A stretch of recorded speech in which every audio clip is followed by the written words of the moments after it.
Hey everyone, hopefully you're having a good day. My name's Andy. My channel is Finding Value. I was reading through the comment section. Someone had posted, is China going to have this blowout crash? They've got some bankruptcies. What's going on with China? And what I do is I look at charts, and that's kind of where I get my feedback. And the reason I look at charts is because it's not a narrative. It's not someone who's filter out, information and trying to tell me something. It's something that I see through prices that I can make my own decisions from. It's an unfiltered, unbiased form of data. And the data is being presented in a chart or graph. It has the fundamentals intertwined into this chart. And I like to see what the markets are telling me to think. I don't want to think something where it's not true in the markets. And that's why I went back for the thesis and I said, well, I'm going to develop a thesis based off of market prices and interest rates and data. Because if you try to read books, what they do is they sell you a narrative. They say, this is X and this is Y, and these two are tied together. And my question is that really true? I don't know. Now, if I just take a bunch of data and tie it together myself, I don't need the narrative. And I don't even need to know the reasons why necessarily. It's nice to know why, but what if you know the why and the why is not true? How do you sum up a group of people who are selling and buying on the markets for a million different reasons? I don't know what all the reasons are, and no one else knows what those reasons are. And that's why I like using the data and just looking at things.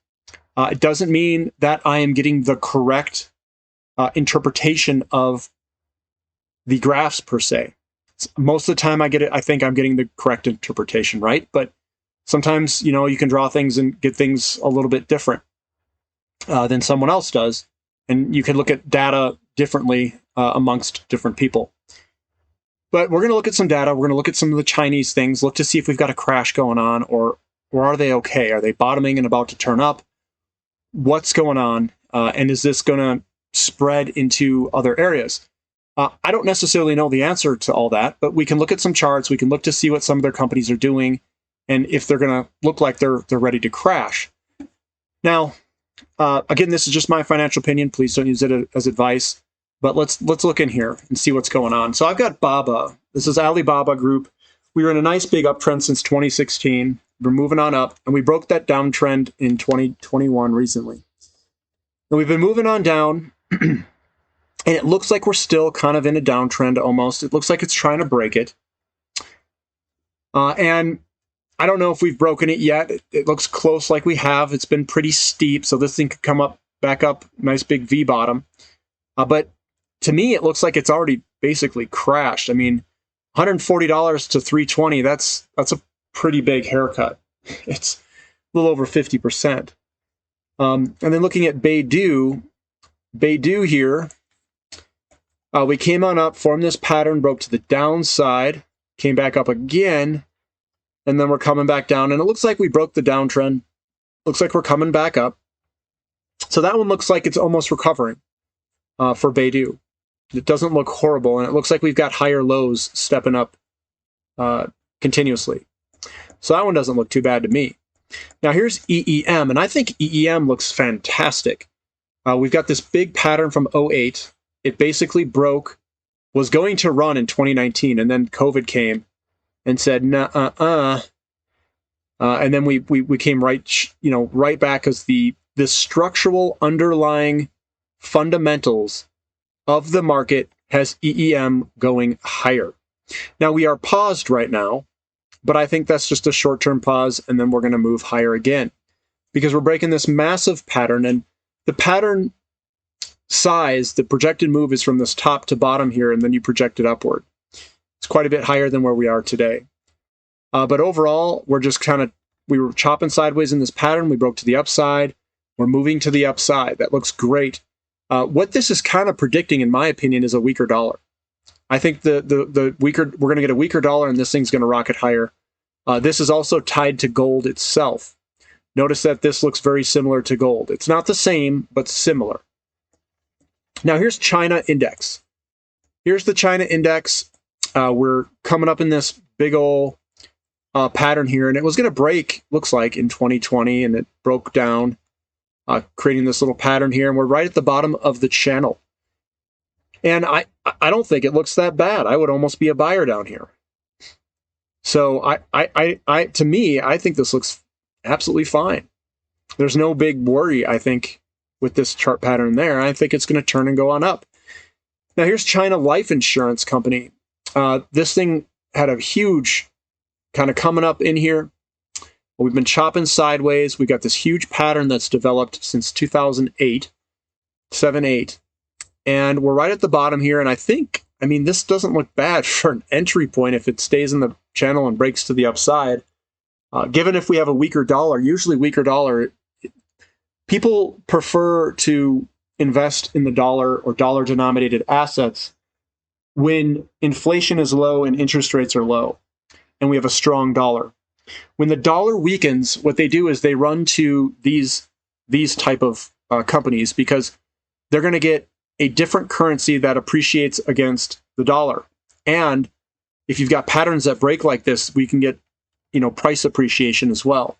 So you'll see EEM, emerging markets, go crazy to the upside. And if we were going to have a weakening dollar, the markets breaking to the upside for EEM is basically people betting that the dollar is going to go down.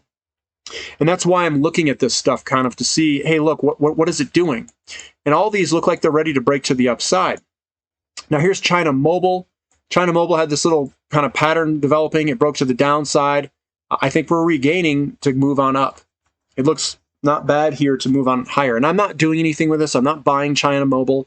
I'm just looking at it to see what it's doing. Looking at HDB, this is a bank in India. This is a fantastic looking chart. Back in 2009, we went all the way down to $5, and then we just keep going higher.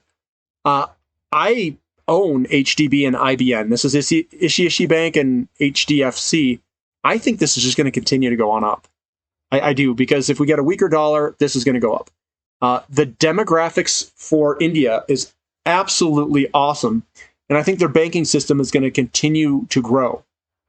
So I'm a big bull on the India banking system because of demographics, and they're going to be building homes and buying more stuff and getting loans. I just think this is going to continue to move on up in a big bull market. Same with the IBN Bank. This is another one that was kind of chopping sideways, broke to the upside of its pattern, and it looks good to go. Move on higher. I like it, IBN. Keep going. I own it. Now, just looking at the dollar broke to the downside of its pattern here. What big long-term pattern broke to the downside. We're moving on up a little bit. I'm waiting to see this thing crash. And notice that we've been moving up for some time in late 2020, all the way kind of in this upward trend. And here is the 10-year U.S. Treasury yield. Downtrend line. If you draw the trend line in here, we are breaking to the upside of that trend line, and we could be breaking some areas in here to move on higher. We could find ourselves in a good uptrend with interest rates. Last time this caused a lot of pain in the markets here, this interest rate and the 10-year. We'll see what happens when we get up there and get this in an area around here and what kind of pain it causes in the markets. But that's what I've got for today. Those are all the charts that I wanted to go over and look at China. So is China going to have a market crash? By looking at these charts, I mean, I don't think so. I don't see it as a for sure deal. And will it spread around the world? Maybe. It's very difficult to say. Obviously the Indian banks don't think so. The 10-year yield doesn't think so. The dollar, it's just kind of moving sideways.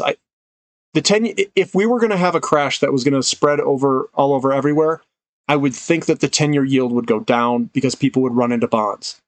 And they're not doing that. They're selling them. So I think most people in the market are comfortable and are not worried about a crash anywhere in the markets.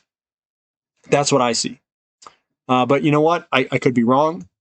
Anyone could be wrong, but I just don't think there's going to be a crash either in our market or their market or any market that could be a contagion to spread to the United States. I think we're going to be heading on higher with interest rates. And eventually, money's going to start to seek precious metals and inflation-protected assets, commodities. So I think that's where eventually this money's going to end up. And hopefully it ends up there because that's where I'm sitting and waiting. If you guys like this content, give me a thumbs up. Subscribe to the channel if you haven't already. And thank you for listening. This is Finding Value.